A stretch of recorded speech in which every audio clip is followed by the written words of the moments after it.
É. Finalmente acordei. Bom, então eu virei uma sereia, certo? Já que virei uma sereia, eu posso nadar na água e vira um peixe. É basicamente um peixe, uma sereia com perna de peixe. Aí, eu vou poder contar para meus bebês. Nenéns, vocês viram? Não. Mas eu virei uma sereia. Eu virei, Kathleen. E eu virei também, Lulu. E eu tô muito preocupada. Vocês querem peixe?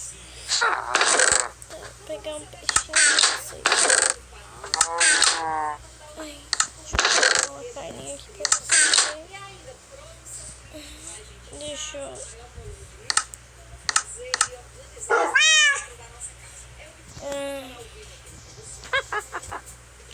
Quê?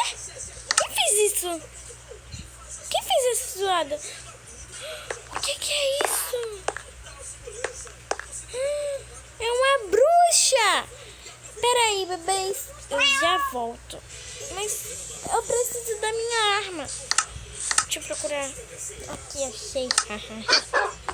Você vai dar risada quando eu te matar? Você vai?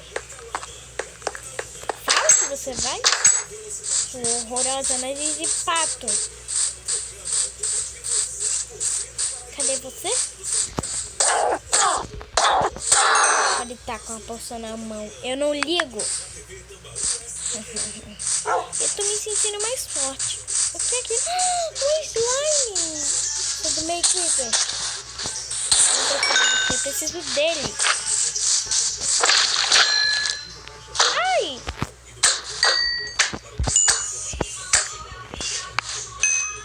Até que foi legal.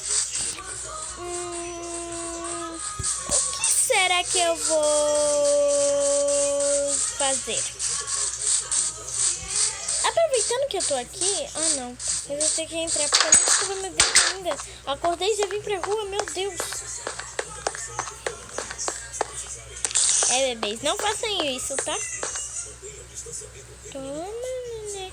Tu também quer? Vocês gostam, né? Tá bom.